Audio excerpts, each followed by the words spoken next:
everybody? Welcome to Omnic Lab. I'm your host, Rob May, and joining me this week on episode number 78, we actually have Switch Fox of Omnic Meta. What's up, Switch? Hey, what's up, Rob? I heard that Hey, Andres is feeling under the weather.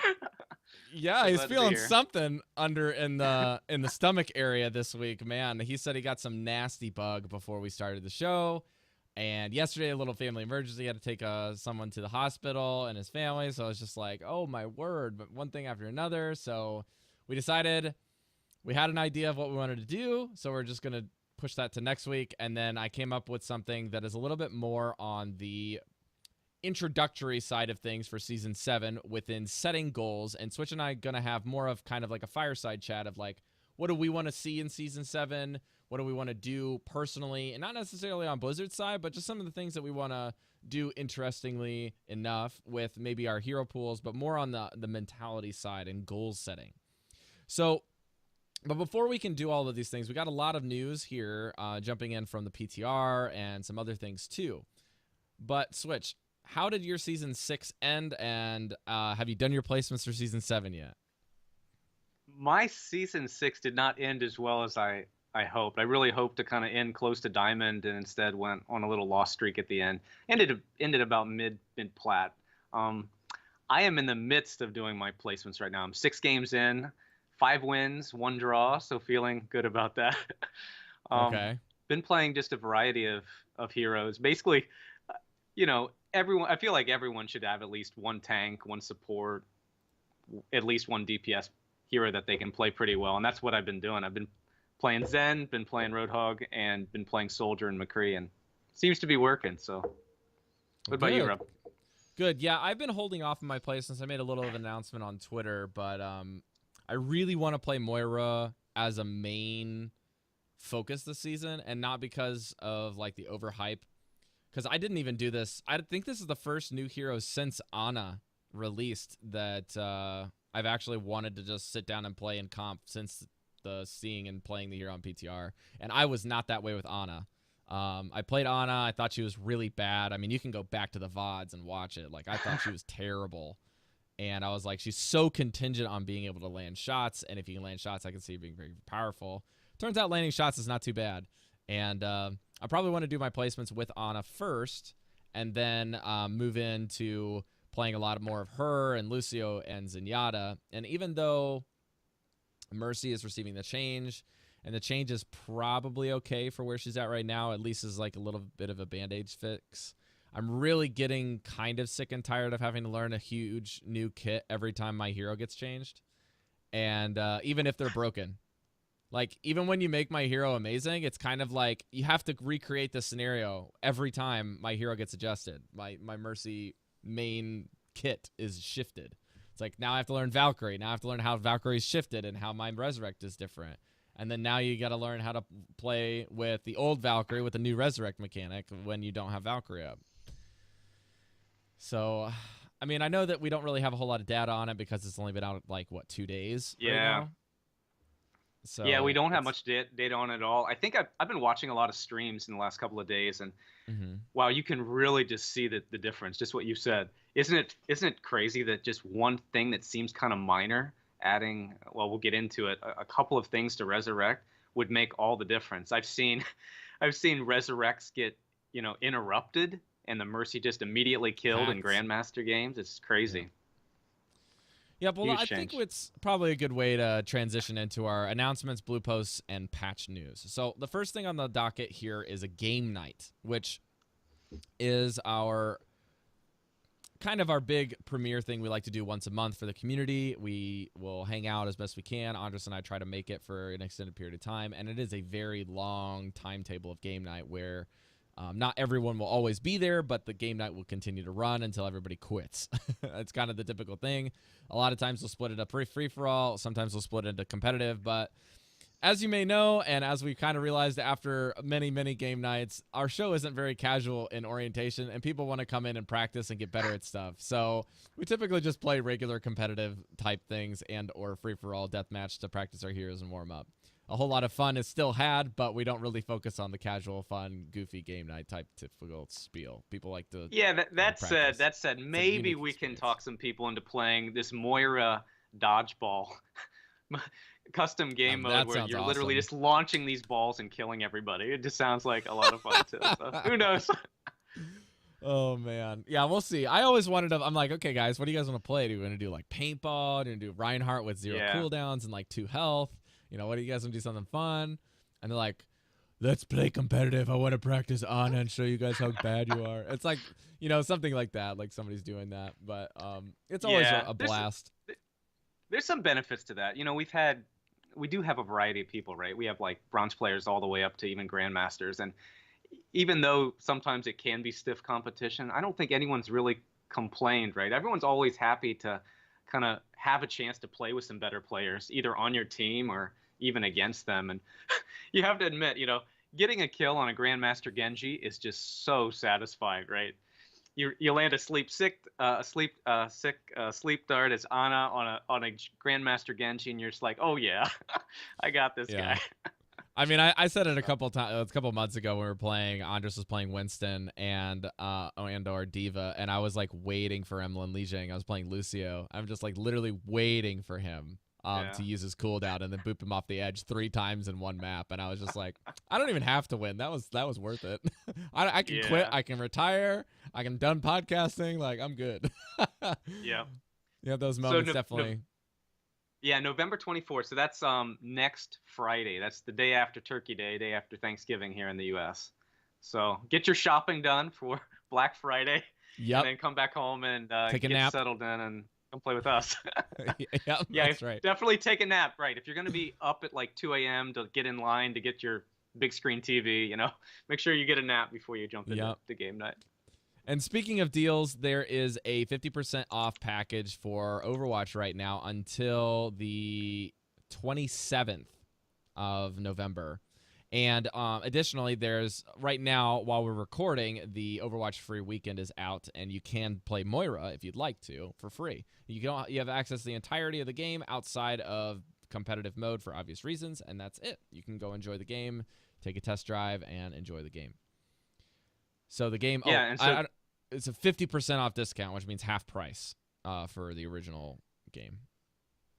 So it's a good time, obviously, to get your friends if they don't play, into the game. It runs, the free weekend runs all the way through Monday, so it's not just today and tomorrow. You also get Monday as well. So in 3 days, you could play a lot of Overwatch with your friends and really maybe get them You'd be surprised. to so.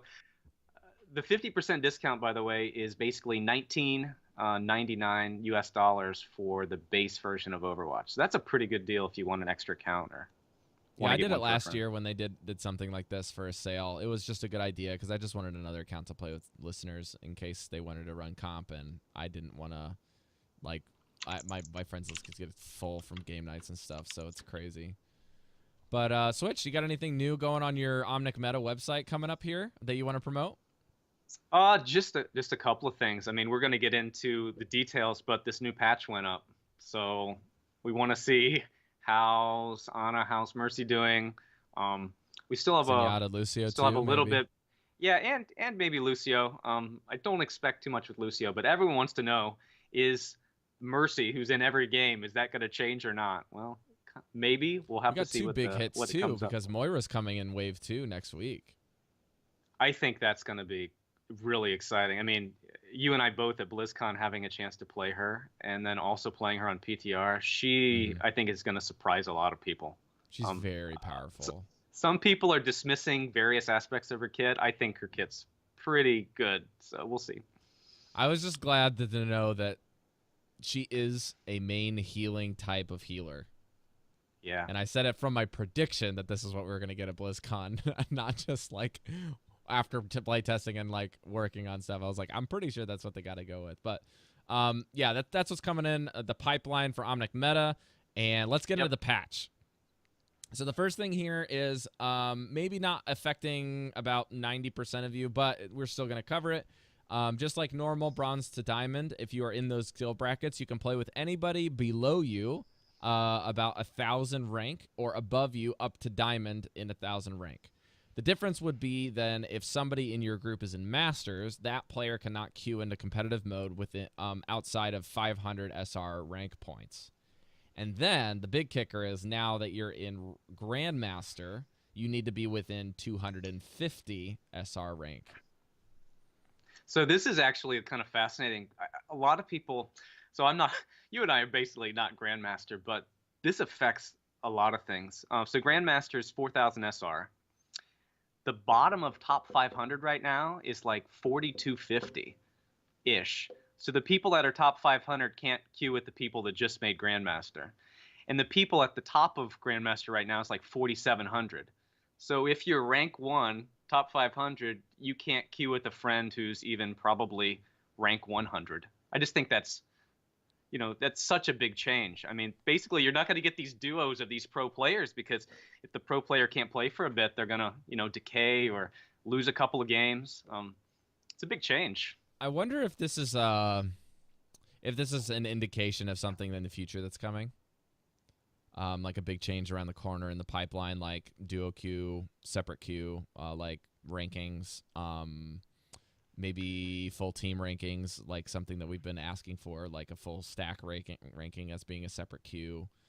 The other side would then be just people abusing the system and trying to just circumvent that as best they can. Because right now, like you said, it's a little sticky, but yeah, as we all know, the more you play, the more people get populated, the higher people climb, and the thinner, top 500 GM gets. And so after this first, 50, 150 games that people start putting in the pipeline in GM, it gets a lot easier. But what's going to end up happening is GM and Master people are going to be complaining even more that they're getting like diamonds in their games. If they're like, yo, you get already not only the 500 and the 1,000 SR difference, but I'm playing against people that are, 1,200 SR difference, and I can only queue with people 250. So it's like, why is this a thing? So I don't know. Maybe this is something that they had to change in the system first and roll out and make sure it's tested before they do something like that. But if you think about it, it's kind of interesting, right? The more narrow they make these bands of what you can queue with, for example, at Grandmaster, if they drop that, the percentage of friends that you have within that range also shrinks, which means that basically they're almost forcing you into this solo queue environment for like higher levels of top 500. Like you just can't. Oh, yeah. You just can't. You can't queue with your friends or teammates or whoever anymore. Yeah, I don't know. It would be interesting to see if they really are trying to shift to that, Rob. I know people are still not 100% happy with the queue times and what the matches end up being. They'd rather have longer queue times and make sure that they have like all top 500s if they could. Or whatever. There's also the boosting thing too, where people are like buying boosts and doing that overseas in China and Korea as well as America. But like, we don't really hear a whole lot about that anymore. But I feel like this is just yet another layer to the onion to like barrier to entry into that type of terrible, terrible stuff. But as you mentioned, there are mercy changes. So here's the 3 things. Caduceus staff has a visual readability shifting, where the damage boosting and the healing abilities are now visually distinct and brighter. I think both of them are just brighter effects, and they look very different. Like the healing beam is 2 intertwined beams that kind of twirl infinitely, and then the damage boosting beam is a single electrifying beam that's a little bit brighter and has a lot more of extra spell effects, especially on the target and at the end of the staff in particular, to indicate where Mercy is, where the target is, etc. And then the beam kind of connects the two. The next up is the Resurrection, is what we said on PTR. 0 seconds to 1.75 seconds of a cast time has been added. And then the movement speed will be reduced by 75% while you are casting. And in addition, that means that you can then be knocked back, stunned, hacked, etc. And then Valkyrie will then operate just like it did before. The only change is that they had to add another line of text saying that when you use Valkyrie, your Mercy Resurrection loses all of the restrictions that it currently has. So you have an instant resurrection ability, you have the bonus charge, you have there's no way to be interrupted, and you don't have a movement speed and slow down. So you guys have talked about this on the previous show when the PTR went up, but I think in practice, just watching games and playing them, this is a lot bigger of a change than I thought. When you're not in Valkyrie and you're trying to resurrect, if you're in a team fight, that is crazy dangerous because so many things can interrupt your resurrect. I mean, Right. I think the delay of cast or the increase in cast time kind of makes her a little more vulnerable, but even the being able to be interrupted is just such a big deal. I mean, a Zarya secondary fire, a little bomb can knock you back, and therefore you can't, just completely interrupts res. And I was surprised to see how many times in game that actually is happening. So this is a pretty big change. So Valkyrie, though, is completely unaffected, so it just plays out the same as before. Right, and there's another really big thing that I was saying about this initially. Maybe it was in Discord. I wasn't quite sure some of the things that I've been saying in Discord versus the things I've been saying on the show since coming back from BlizzCon. I feel like I've had a zillion discussions on this, But the big key with the change is the fact that you are practically immobile for 2 seconds. Like in a professional game environment, aka GM, top 500, and or arguably the 1%ers in Masters, standing still for 2 seconds in any position is generally not something you're going to be doing without getting punished for. And in addition to that, Yeah. you're getting an intense value for doing something like this. And both teams know where people are dying. And that's something everyone's very acutely aware of.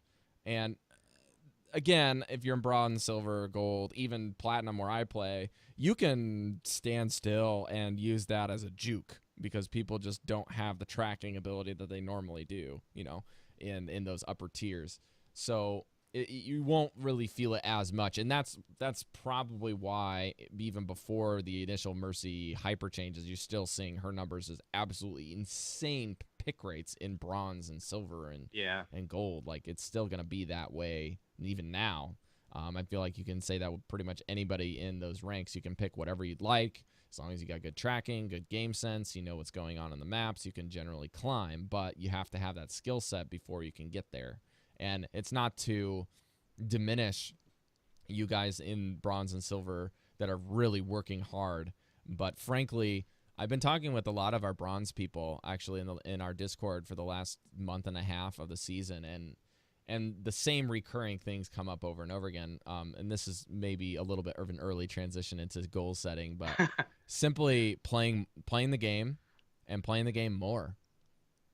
Those are some of like the most basic things, and having an accurate expectation that if you don't play the game as much as somebody else, you kind of just need to accept where you are, and then if you get further than where you are, that's a bonus, because like you really don't have the ability to sit down and crank stuff out, and if you're not innately wired for this game and willing to put in the effort of just not watching just esports, but being able to put down the effort. This isn't Hearthstone. You can't just watch pros play and then as a basically listening to them and watching them and taking in the advice and making adjustments on your play as very easy to do because it's decision based. In Overwatch, it's both decision based, action based, mechanics based, and everything situational. So it's a lot more detailed stuff that you have to do in order to improve, not just like simply making decisions. And it's also multidimensional, right? Like you said, you might have fantastic positioning or fantastic mechanics, and that kind of separates a little bit from your Hearthstone example as well, right? It's not just decision making. So you need to kind of figure out where you're lacking and hopefully improve on that. So Switch, what's going on with Lucio and Winston? So this might be a little bit surprising to some, well, at least to me. I mean, the Mercy changes and even the Ana changes were kind of well publicized, because Mercy's this huge, character in competitive Overwatch right now. But there's two changes, one to Lucio and one to Winston. The first to Lucio is that Lucio, they've added an effect above his head to indicate which song he's going to be playing in spectator mode. Now, it's a spectator mode, so you can kind of see visually, like when you're watching competitive esports or when contenders and when Overwatch League starts, you'll be able to tell, is he on healing song or is he on speed boost song? So that's actually a pretty good change. They're trying to make it easier for you to know what's happening in the game, and I think they've continued to make changes. I think even the Mercy change of her staff is going to help with that too. The other change, which people have been asking for a long time, is for Winston. They finally have a health bar for his barrier. So just like Reinhardt, just like Orisa, when you either have the shield up for Rein or plop down the projected barrier for Orisa, you have a health. You finally have health for Winston. So you can see, is it half? Is it full? Big deal. What do you think, Is Ro? it getting deleted in a second? Yeah, you may not see it for very long, depending, right? It might just disappear within a second, but it's something that I think was needed. It's a nice quality of life change for Winston, for sure. Yeah, So I agree. There's not a whole lot of discussion on this besides the fact that it's nice that you're adding an indicator to Lucio, but we still need the colors, bro. Like, give me the color change. I know you don't like it, but it's going to need to be something. Whether the changes are, the typical green and yellow for Lucio, blue and yellow for Mercy, or you just make them black and white regardless of what's going on. Like, that's fine with me. Although black and white with having a beneficial effect, like two different beneficial effects, may be a little muddying of the water, if you know what I mean. Because it makes sense for like Discord and the negative orb from Moira, or even just making it like, white and purple. But there's the Gladiator team, so that might even be a little bit more difficult with purple teams. You may have to recolor based off the team and like have some sort of opposite color palette. But Moira's coming, as we said, and she's currently on your games. So platformers can rejoice, or platform players can rejoice. You guys can actually play Moira with a controller on your consoles now. So please report back. Let us know how she feels. I was thinking about this a lot this week, Switch. The impact of Moira's style of play to heal people, I feel, is going to be even more impactful for console play. Just from the basics of the Mei spray type of heal. Yeah, I completely agree. I mean, isn't just her kit just great for console? I mean, you have these orbs that you can kind of, right? You can kind of project them out into the general area. You can, tracking is fairly easy on console. It's making these quick turns that's hard, right? So being able to spray, healing, even her coalescence is going to be a great, ultimate to use on console. Mm-hmm. Yeah, I agree. I can't wait to see how people maneuver with their thumbsticks using the hyper speed fade ability, because that's going to be really interesting. Because I always like watching high speed play with the Genji dash, and even then, it's basically kind of like watching a slower, maybe like mid plat level Genji, because the turning all the way 180 degrees after the dash right click or the dash throwing in the shurikens, it's just a tad slower. But like the tracking on the controller and watching people aim with Genji and perform the actions are still just as smooth. It's just not as like instant snappiness. It's kind of hard to describe. I'm just saying, like, as far as pacing is concerned, it feels like about a plat level play. So it'll be interesting to see how people end up using her fade ability. Like in the end, it's not just for retreating, right? I found myself just repositioning, doing that 180-degree flank, like what you're saying. Sometimes you get somebody half health, and it's worth it just to go around, and do a flank on them and just try to finish them off. So it's a bit more niche, but we'll have to see how people use it. Yeah.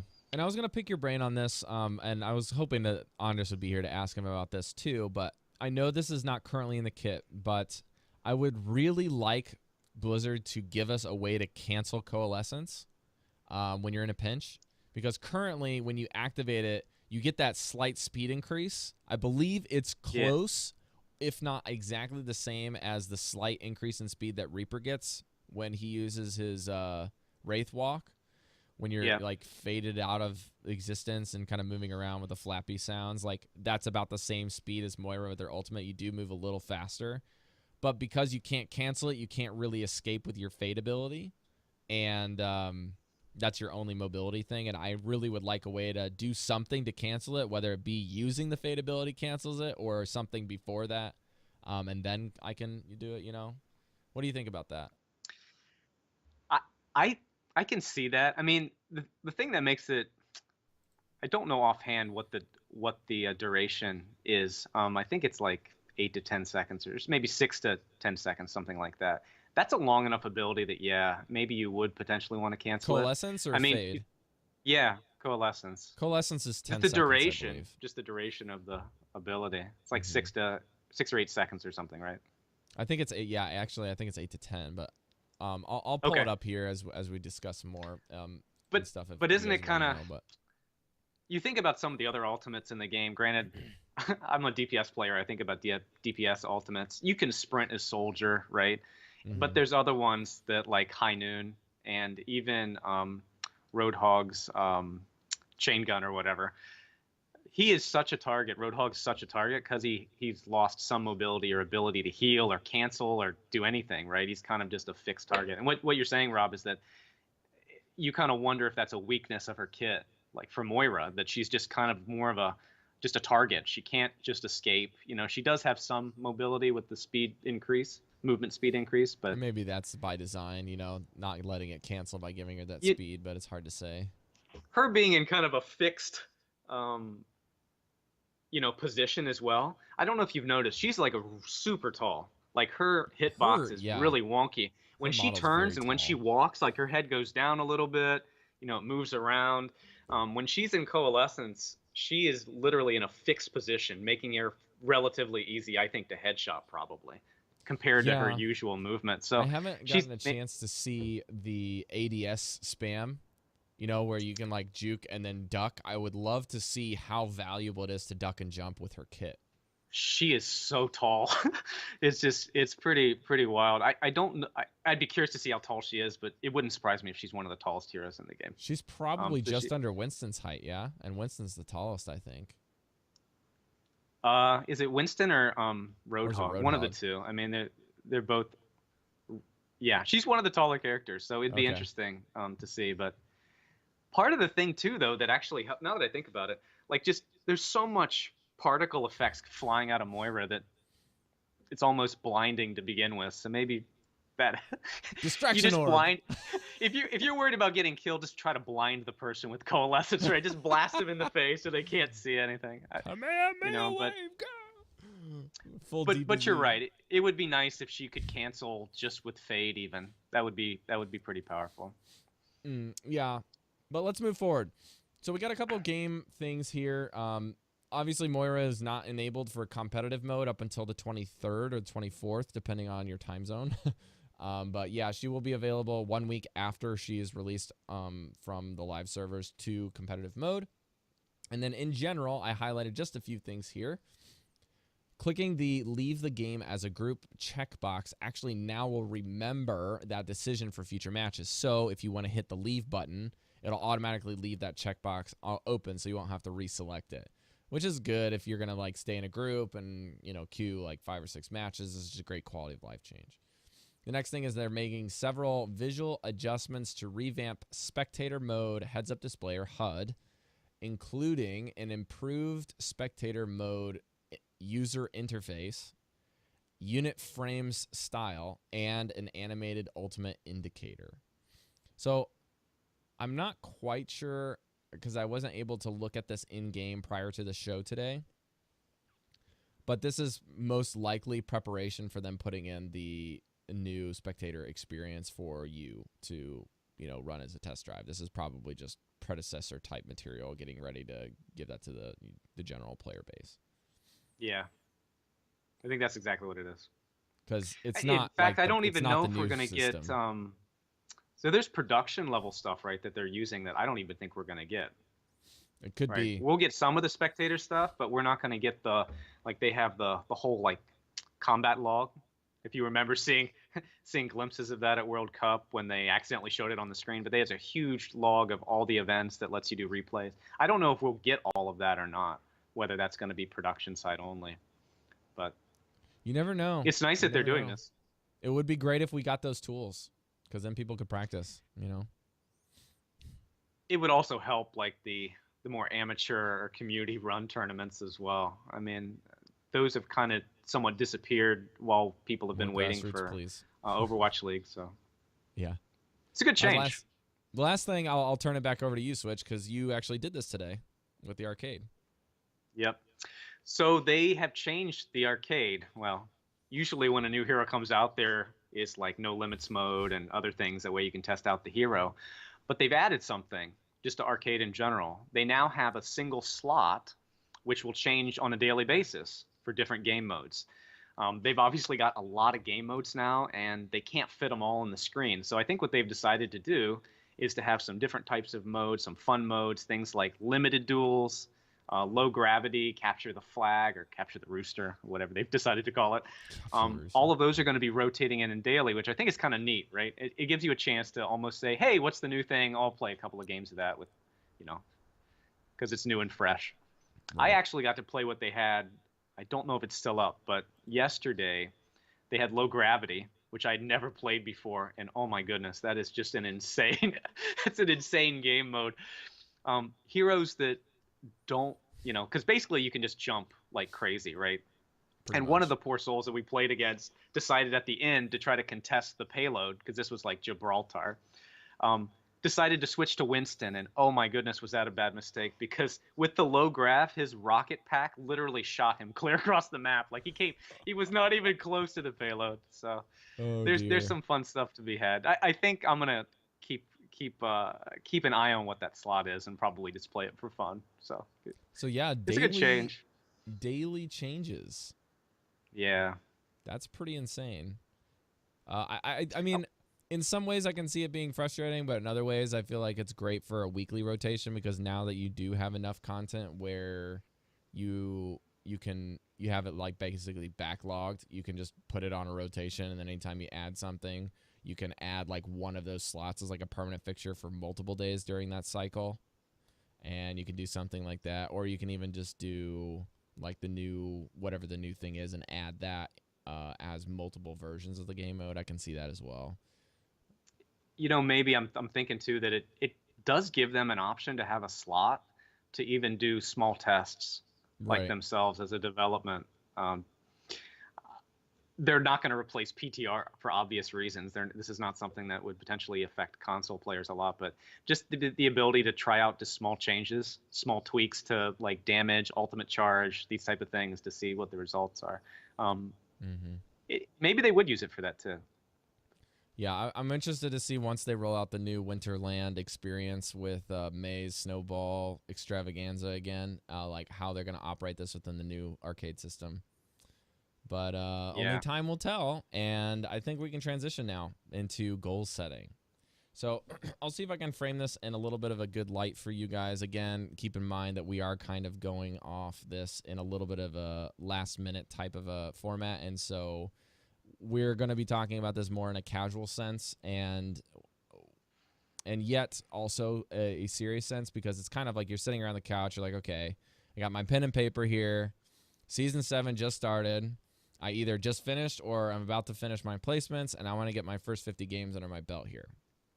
What is going through your brain? So for me, I'm thinking, what are the heroes I want to improve? What are my targets this season? And what specifically in those targets do I want to improve? If you're trying to bridge outside of, bronze and silver guys out there, I think if I'm in your shoes, I'm thinking I want to make sure that I use my Helix rocket effectively on Soldier, that I'm not dying as much on Winston. Whatever that means, I just don't want to die as much. I think that is just a really good thing, and I want to play the game more. But for me, I'm in like that low platinum, mid platinum area. I have a pretty big hunch I might even get dropped back into gold from just not playing a whole lot towards the end of the season. But in that bracket, my goals are going to be, I want to make sure I remember all of my positioning on Ana. I need to make sure I'm landing sleep darts every important fight. Like there needs to be a sleep dart that's at least shot and somewhere close to what I'm trying to hit. And I can work up to landing a key sleep. Even if the sleep dart is bad, as long as it's hit, then I'm making progress in my personal experience. And then later I can start working on prioritization. But for now, I need to make sure I'm landing that dart. And then the purple and the healing, making sure that I'm not wasting my grenades. I'm using every grenade on purpose, and I'm not clicking and holding to shoot people in order to heal them. But that's just something, that specific example on Ana. I actually really want to focus more on Soldier and Tracer this season. And also I'm going to probably try to jump in on some Winston, like you were saying, Switch. Like, I need to learn my tanks. Because there's like 1 or 2 games every 20 games where I've got to play a tank. And it's like, you guys, I don't do this. I can't do this. But yeah, like it's good to focus down, double down on some heroes that you play and not focus on other heroes. It's good. I promise. It's not good to focus on other heroes.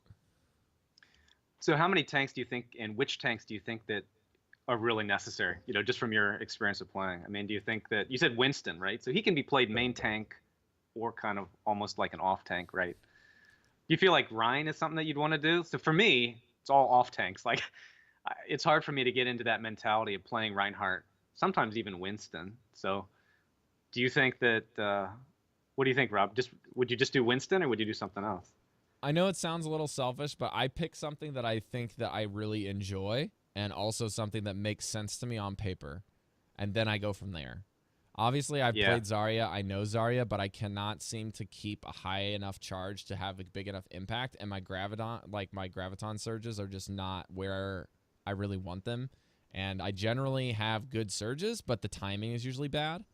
And I found myself getting a lot of tunnel vision playing Zarya. Whereas when I'm playing Winston, because the mobility is built in the kit a lot more, I definitely feel like I can get away with doing something stupid a little bit more often.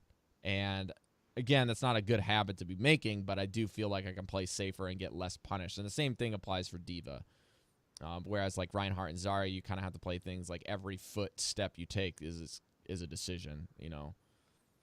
So I feel like you gotta learn something that's in your comfort box, something that you like, and then once you get into like the Masters tier or trying to break into Diamond tier, once you get up in those areas, then you can really start doubling down on focusing even more narrowly in your hero pool, maybe even more narrowly down in trying to learn things and letting people know that you are flexing and this is not ideal. But what are you thinking when you sit down for your comp matches this season, Switch? Like, what is some of the things you're targeting in your play, in your hero selection, in your mental game even?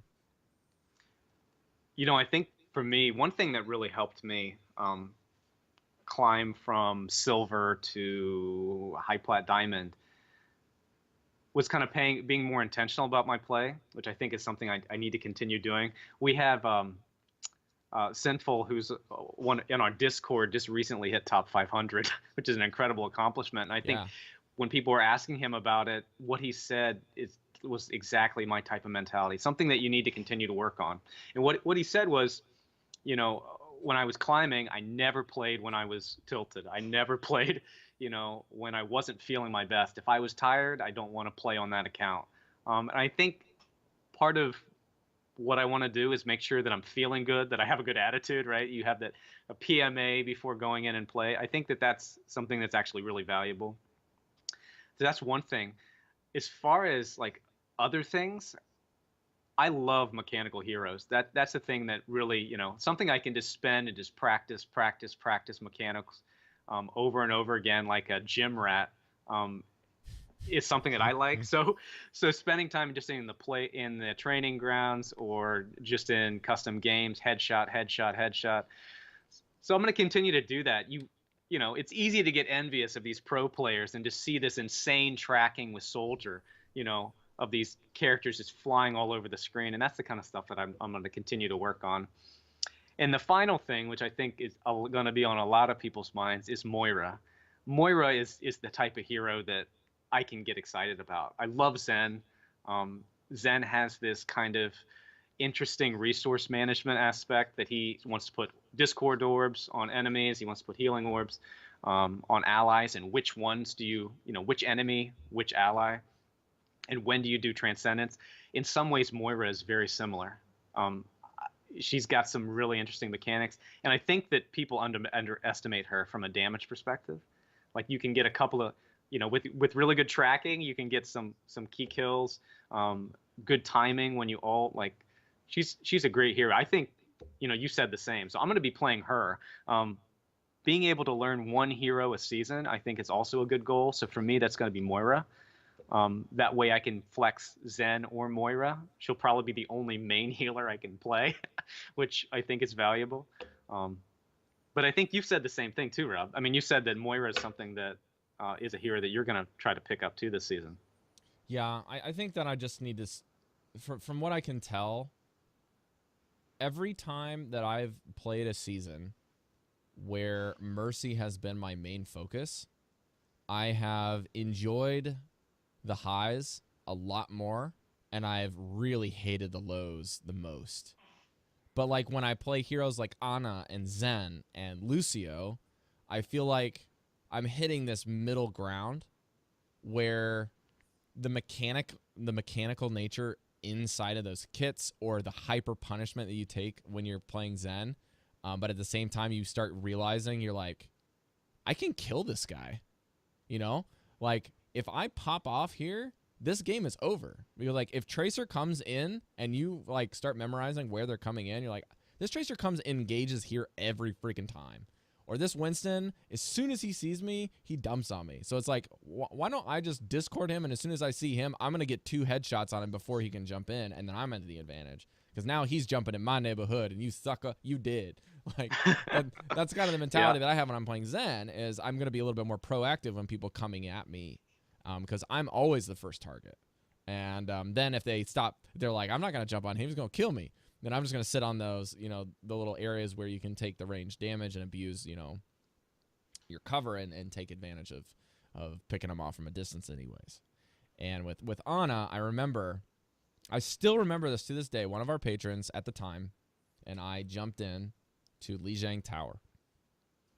And I kid you not, we spent about 2.5 hours, both of us on opposite teams as Ana, walking around the map.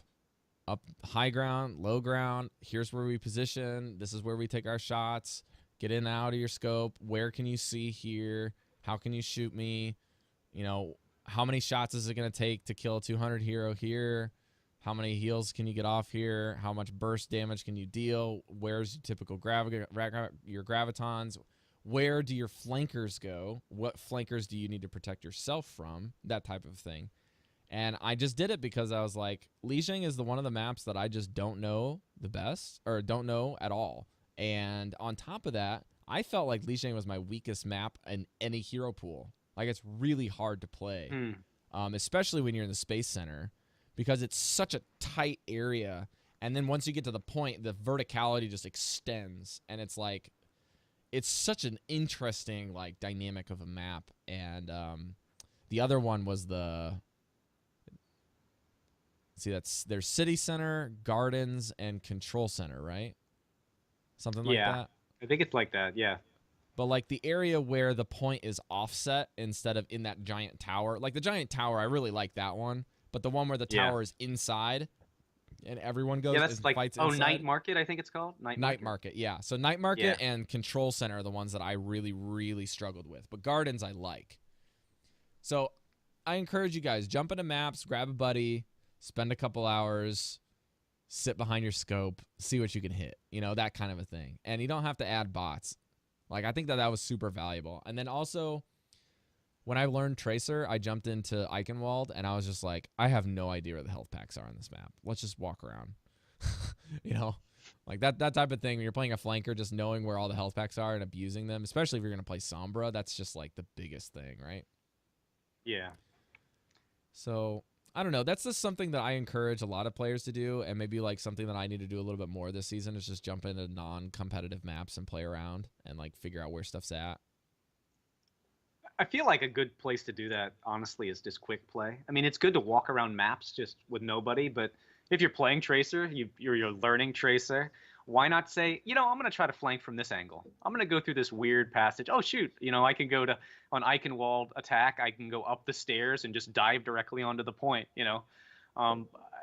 Give it a shot. I mean, it's a good way to learn. I was watching some Twitch streams of Grandmaster players, and there was a passage I did not know even existed on Gibraltar. I'm just like, are you serious? I was telling myself, oh, that guy's dead. You know, he's just going to walk into a wall, and there's literally a corridor. And I'm like, are you serious? I had no idea that was even there. So it's a couple definitely places like that on Dorado too. there's so many little places because everyone tries to stick to the main, especially payload maps. I think we kind of know for a lot of the control maps or even 2CP maps, there's all these little places that you have lots of little fights, right? But on payload maps, hybrid or payload, you're kind of funneled into this main path, and you often don't, you know, go off the path to see these little outside areas. And maybe you're right. I mean, you don't even know where the health packs are. Yeah. So I had a I quick think note that's about. that somebody sent me today. Actually, when I woke up, I had two people tweeting me a really interesting link on Reddit. I think it's both Overwatch and competitive Overwatch, maybe even Overwatch University, but they put together a new reticle that has an exact measurement for max distance on Moira's right click or her alternate fire. So what you do is you set the reticle to circle, and you set the number of the size to 75. And that circle will look a little bit smaller than maybe a Reaper round at standard default without the dot in the center. And you can add the dot to the center if you'd like, but that's up to you. It's your prerogative. But that area that is when you are at max range, if somebody is inside that circle at 21 meters or in, you can hit them. And I thought that was really interesting. But when somebody sent that to me, my first reaction was like, oh, I'm not going to do that. And I was like, well, why am I not going to do that? Well, for me personally, I like having that in some stretches because it helps you, figure out where it is that you can hit people. But for me, I don't do those sort of things because I feel like it's a crutch when I need to swap heroes.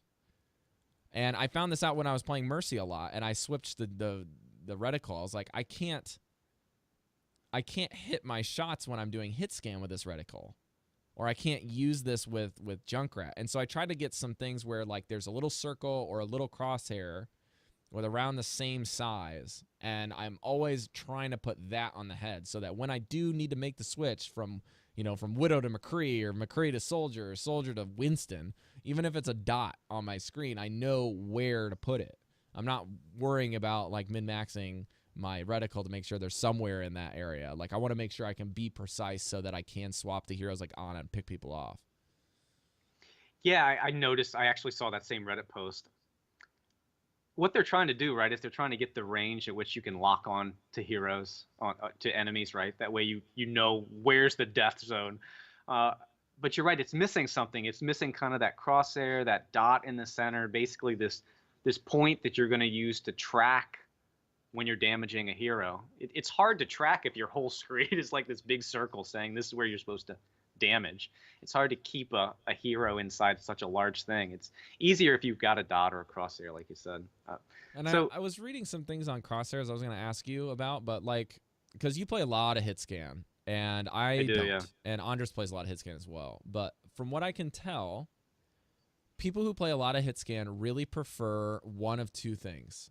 They prefer something really small, and they also prefer something, or they prefer something that is a crosshair in nature, so that they can use, the vertical and the sides of the crosshair to help them track the exact, linear and vertical patterns of where people are moving on their screen.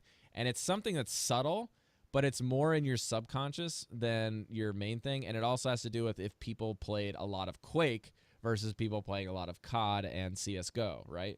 I think that their backgrounds typically inform that type of decision. So to give you an idea, I know that people that play Quake and Taimu always uses this really, really tiny circle, like just a little bit of space in the middle of the circle, and that's his thing.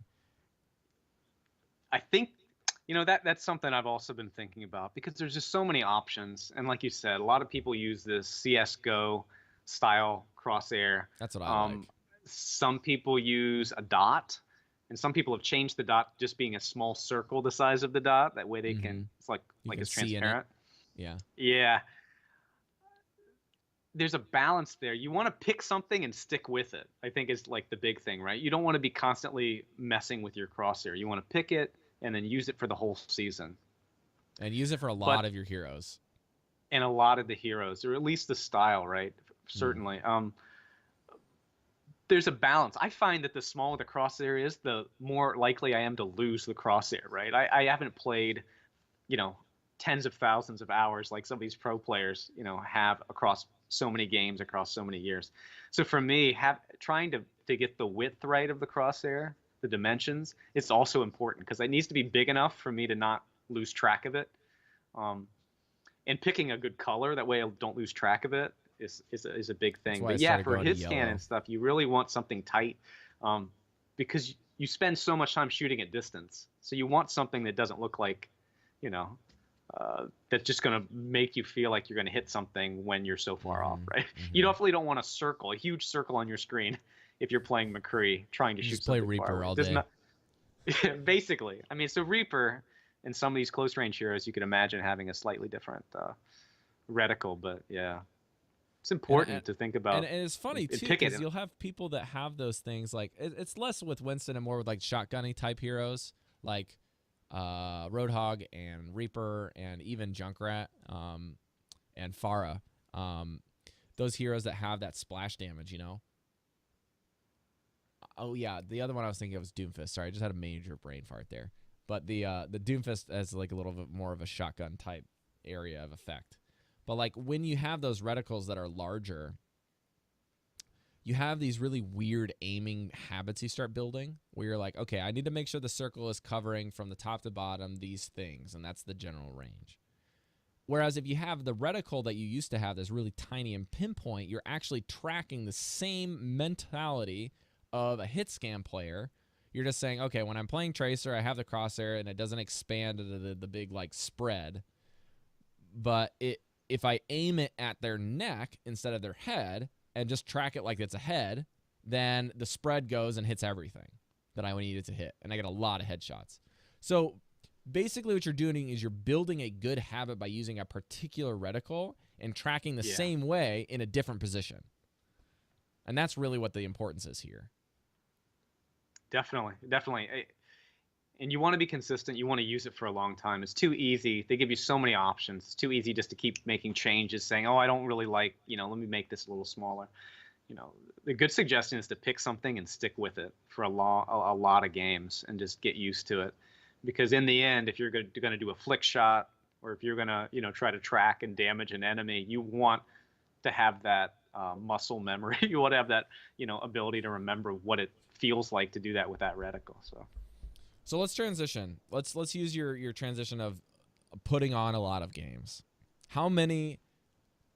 There's something that I've been finding out along with side of some of my gold friends and bronze and silver buddies is that saying that I'm doing a lot of something in Overwatch, whether that be games or hero playing, etc., hours, is a little subjective.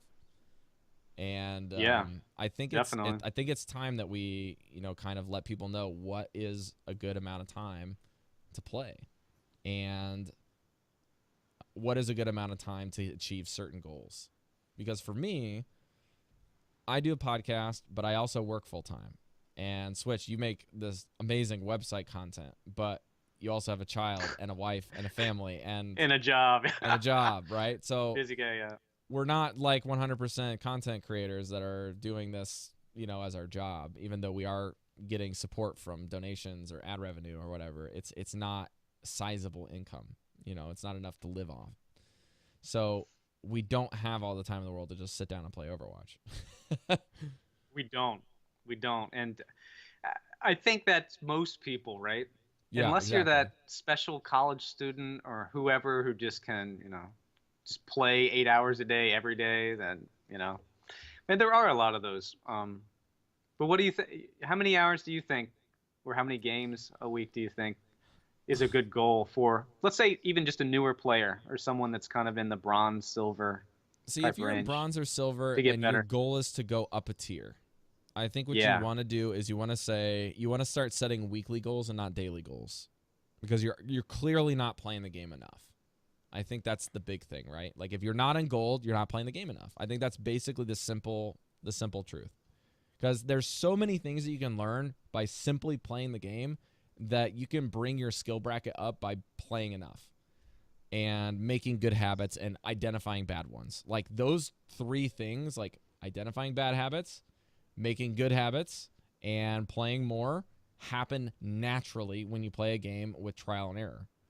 And so I think what I was talking with either one of the guys in the Xbox or PlayStation. I can't remember if it was Walrus or Lamburglar, but love both of you guys. But I told him, I was like, you need to play 10 games a week at minimum. If you can't put in 10 games a week, you're not playing enough to get out of bronze. You can't. I don't think it's possible. And yeah, what do you think? I think that's about right. I think that's roughly about right. And so average, if you count all the queue times and I don't know, having a bio break and all of that, that's basically like 2 or 3 games per hour. So you're talking about maybe 3 hours of playtime, 4 hours of playtime. That's a Saturday afternoon. That's me getting on Saturday afternoon. This is the game I want to get good at, and sitting down and playing. And over the course of a season, which now the seasons are roughly 2 months, say 8 weeks, that's like 80 games. So that's I think a good goal in general. And what do you think about for getting out of gold or silver, gold, and platinum? These are where the tiers of moving forward are going to require a lot more time, I think. It definitely is there's definitely is a curve, and I think it's harder to say, right? I think you want to have good sessions. And that's something else I wanted to point out. One thing I've been doing, which I think is helpful, because like Rob was saying, I'm like busy. I don't have a whole lot of time. If I have like a spare hour, sometimes at the end of the day, that's a big deal. What I try to do is spend like even just 15 to 20 minutes every day jumping on Overwatch and clicking heads, because for me, that's something that helps keep my muscle memory, keeps me fresh. That way, hopefully, when I get to Saturday, when I get to the day when I've got 2, 3 hours or 4 hours, thanks to my wife to take care of my daughter while I play, then I can be more productive. Because you don't want to jump in cold and then say, oh man, it took me an hour out of that 3 hours just to feel like I can play. I lost all those games. No doubt. And then now spend 2 hours hopefully climbing. So then, you want to have, a good time playing. You don't want to have like, oh, I forgot how to play. So that's one thing I've been doing. I think that, you really just got to put the time in. I think what you're saying is about right, Rob. So that's like 3 to 4 hours. It's like the bare even minimum. For one day. Yeah, that's kind of the minimum. I think that's almost at every tier up to probably like Diamond to Masters, actually. It depends on what heroes you're playing and how much prior experience you have. But I think when you get to Masters, it starts requiring more work that maybe isn't even playing, like watching. Obviously people listening to this podcast trying to learn, understand heroes, trying to dissect their own play. So for me, I think that if I want to get better this season, and I'm in plat, and I have not done my placements yet, and I think Switch is better player than I am, but only because he plays DPS, and I'm just kidding. you get the whole support main, always lower tier type mentality. But I think that if you want to progress, you need to, like in my rank, you need to play about 100 hours in the season. I think you need to hit that 100-hour mark. And that means, if that's 10 weeks of gameplay, which you don't have the luxury of playing, you have about 8, you need to hit about 10 hours a week. And that's not easy. But I think that would be what would be required in order to make significant hero improvements across the board. You need to put in 100 hours in the season. Now, will I do that? Probably not. And it's okay to realize that, but I think that you can make incremental and season by season. You may not hit it this season, but you could hit it next season because you put in at least 80 hours this season, if that makes sense. And not to get too discouraged, because I've been plat for 3 seasons now, and I feel like I'm due, but at the same time, I've also taken sizable amounts of breaks, and I think that's actually been a detriment because I've not done what Switch has said, which is, piling in when you get that free time just playing. However, this particular season, Destiny 2 released. For Season 6. And so I've actually been playing a lot. I did my first raid last night. Andres has been the same thing. And I even did some Crucible today, and I was cleaning house, and it felt really good. But this is something that Andres and I want to do more of a long form episode about, which is just the value of playing other games that are also shooters, and even just non-shooting games. You can learn a lot. Like, you get punished in Destiny for bad positioning, like super hard, because you're so floaty and you can't, like, you know, do the little jig and the crouch thing. Like, I was doing that with somebody today, and they're just like, I'm gonna pop you in the head with a scout rifle 3 times and you're toast. Like, it's like you don't move enough. Like, the only thing is you kind of just duck every once in a while and try to strafe a little bit. And it's a lot easier to track stuff, so I feel like it's a little bit more rewarding to hit headshots because it feels easier from playing Overwatch for so long and like Soldier and like really working on McCree and Widow. It's like, man, this is easy to kill people.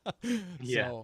So, but there's also just like it's really easy to die too because there's just so many other abilities that just nuke the snot out of you. So I feel like that in particular is also really, really valuable to play something different and also mind engaging.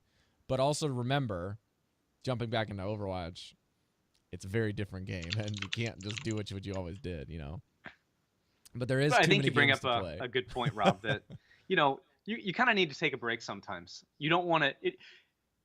No one should have Overwatch as a job unless you're getting paid for it, right? So this is for fun for us. We want to improve. We want to get better. And if you're feeling slightly burnt out, or you're dreading that 3-hour or 4-hour session on Saturday that you have to do, you're better off playing another game or doing something else entirely. Go in fresh. Go in, excited to play, happy to play. I mean, yeah, definitely do that. But I just want to follow up with what you were saying too, Rob, that you're talking about 100 hours to maybe move from plat to diamond, right, in a season. Right. And if you put 50 hours in, maybe you get halfway there. I mean, you can do what you can. You can make some progress. I think the important thing to remember, too, is that people that stick with, whether they got the game at launch or whether they just got it and they keep playing, you're kind of in this small race that's more like a marathon where you're playing against other people. And if they're putting in more time than you, even slightly, they could, they're going to overtake you, right? Your SR is going to stay the same or not advance. So these hours are all just kind of guidelines in how much to be above average to move up in the ranks. So I think that's another way to look at it. You just want to put the time in. And try not to be too, like, this is going more into the mental game now, which is like, try not to be too entitled to the rank that you want to achieve because you don't deserve it yet. You know what I mean? Like, this is something I fall into a big mental trap. Is like, well, I've been plat for enough seasons. It's time to go up. Well, frankly, there's a reason that only 8% of the population's here. And even if they're bad and not good at what they're playing, they may not be playing the hero that they're always good at, or maybe they just have better luck and rank than you. Or, like, there's any number of reasons why they've gotten where they're at than where you were at. And they also could have taken a really long break, and now they're bad in your game as a diamond player, and you're like God's gift to the earth and platinum. Like that. It's not that mentality is just going to help you. You know what I mean? Like, having a sense of entitlement for the rank that you want to get is never in a place where you're going to be progressing, because that means that the loses feel worse. The wins are more neutral and less impactful to help you feel good about them. Like, I consider a game a win when it's close, because it's like the matchmaker's working as intended. The game was really fun. You're making lots of plays on both sides. And win or lose, it does feel bad. But in the crucible of those 50-50 games, those are the games in which you climb. And I've heard Skyline say this so many times, you guys. Like, you're going to have games that are like almost feel like they're completely out of your control. You're just going to get blown out. You're going to get 2 levers and 2 disconnects, and it's just like a miserable experience, and you lose. You report the people that had the problems, if necessary, and then you move on to the next game and you hit Q. And then you play again, and then you roll people. And it's important when you roll people and you pub stomp them, that doesn't always mean you're learning something in the crucible of learning the game, right? It means that you're winning a game, and that's basically what happened. But when you get the games that are real tight, the 4-on-4, or I'm sorry, the 4 5 wins on Hanamura. You know, the Yeah. triple overtime games and everything else, right? Those are the games where you like go 99-99 on every map of Lijiang in the third game. You're just like, oh my word, can this game last any longer? Those are the games And where those you're learning. Yeah, because you can see moments in those games where you're like, wow, this person messed up or I messed up, right? Yeah, it cost us the game. Didn't use my ultimate. I did use my ultimate, and that was, I should not have flagged there. There's always that little thing, and if you can take that lesson with you to the next game, you'll win that same type of match next time. So it's just, you're right. I think that's the quickest way to advance through the ranks is basically get a bunch of those games in a row where you just start all the gears start turning and you're like, wow, I can make this slightly different decision and win the game, which is kind of crazy that Overwatch can be like that. Yeah. And the other thing that too is something that I haven't really been doing because I've been doing a lot of solo queuing, and I want to try to get a duo queue partner that I can play with fairly consistently. Maybe not every time, but I do want to get a duo queue partner just for the purpose of mental stability. I feel like it helps my mental stability. A lot of people could just, solo queue champion all the way down, but I'm not one of those type of people, I don't think. I feel like I need to have a buddy and play.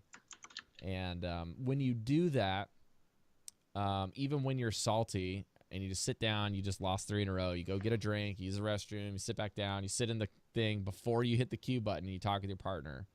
And I'll shout him out here, but Saida has been a really big key friend of mine that I haven't played with in a while, but I'd like to. And he's a really good fair player. I picked him up in, solo queue, and he plays Widow as well as like a pinch pick. But I don't know, man. Like, you finding that one guy that you synergize with mentally and also in the hero pools is really, really good, because then you can sit down and you're like, you know what? We had a landslide loss.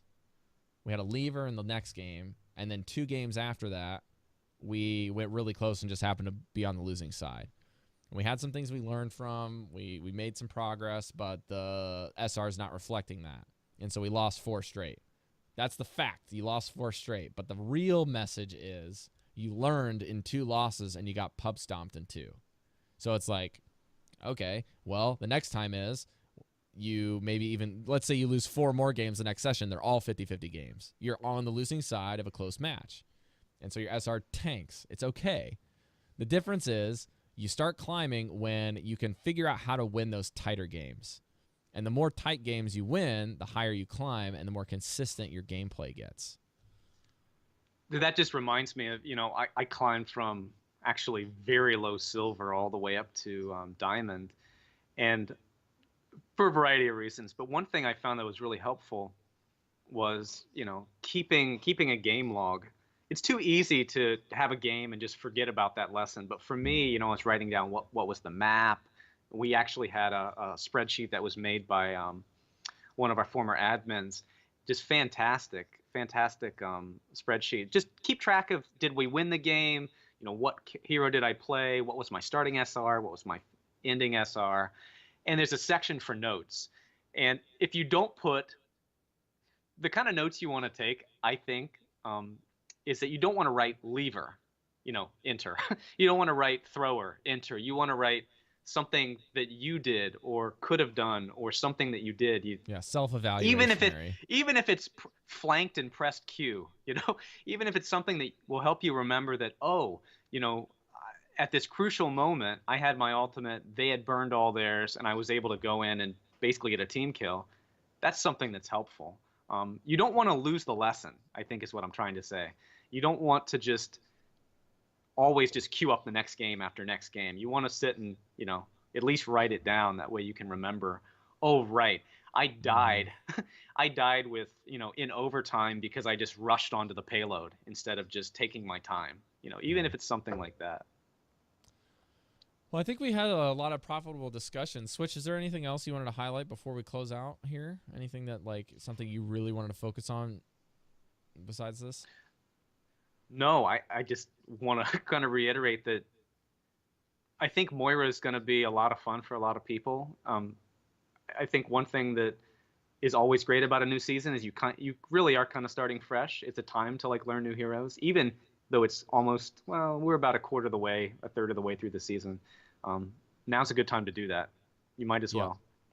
I promise you And have guys, fun. I will do my placements by next episode. This will not be a High Noon podcast where Blevins doesn't do his placements for 6 weeks. So good old call out from my buddy the Blevins. But yeah, I think there's also one thing that's in the pipeline. Andres just finished doing something the other day for me.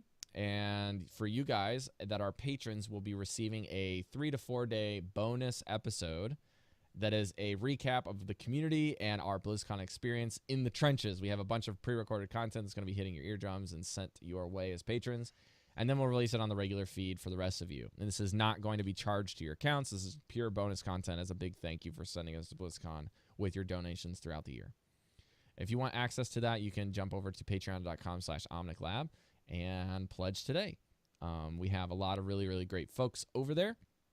And our donations have dipped a little bit because of some of, if you've been keeping track of it as a patron, as a non-patron, the reason being some of our bigger patrons have had to take a financial shift away from the show just because of losing jobs or having a child. Like there's all different kinds of things, but there's just like very personal reasons. And it's so funny when these things happen because people take it so hard, and they talk to us and they're like, guys, I feel so bad. I can't do this anymore. It's like, you guys, look, like this is a free show you can enjoy.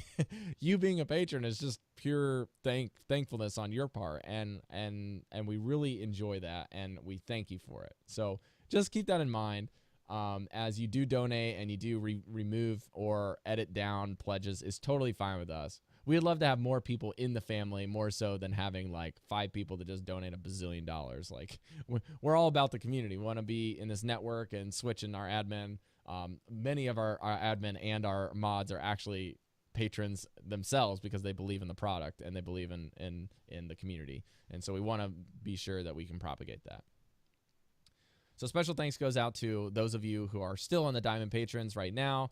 But we have Chris DePlaya, Ginger Sasquatch, basically the greatest name ever, Good Apollo, Great Root Bear, Lysome Magic, Not Muad'Dib, Ricky Ticky, Sketchy Nonsense Podcast, Silverback, and Tragic Zach. Thank you guys for your donations, and also special thanks to Blazin' Bob, who was able to jump on the hype train and also give us a little bit of donation. And a shout out to his show over at Watchpoint Radio. They've been great to us at any time. They're always supporting all of the other podcasts, including their own. And it's just great to see what he's doing over there. There's also just a little bit of a negative announcement. For those of you that are patrons, I did some checking, and about 1/10 of our patrons got declined on their last payment. And I'm not sure if this is the best way to do it, but I'm going to try it out.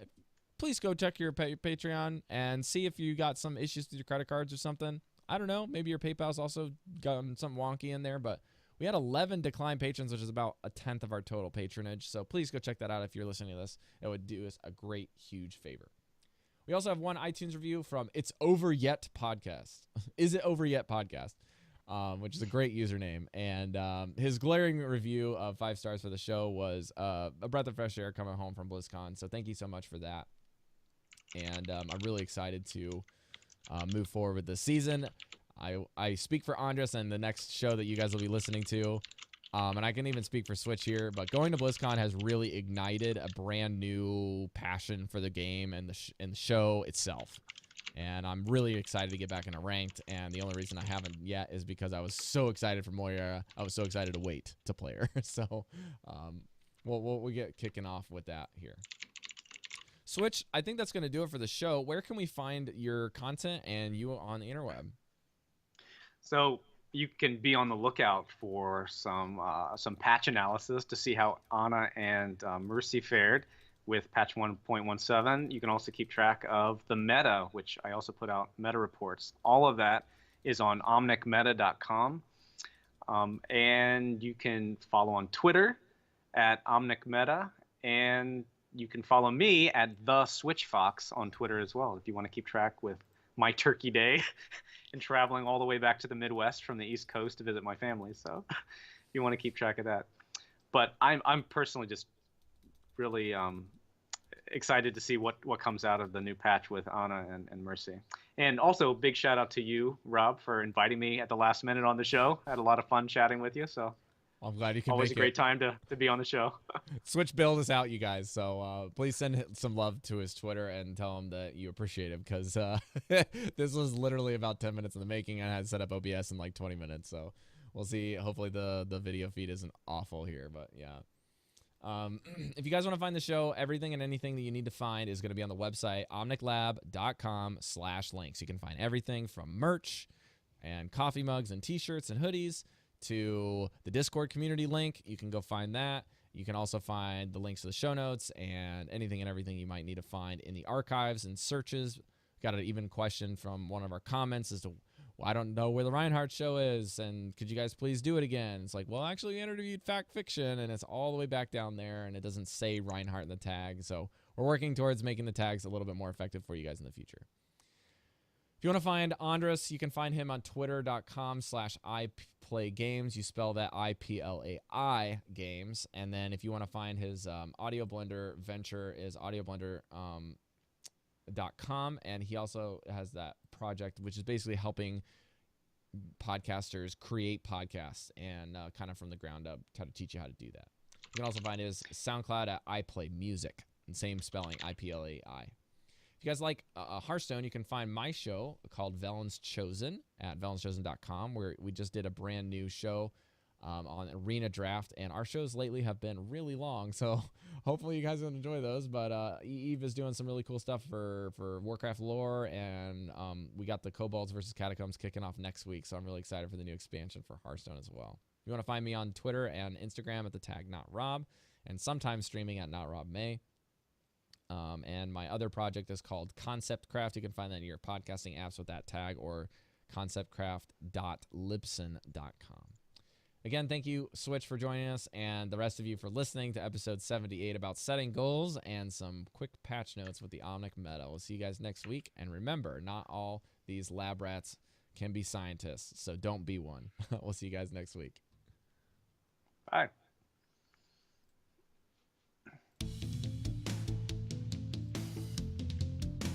Thank you, Fuzzy Ice Cube, for the sub. Hype, hype.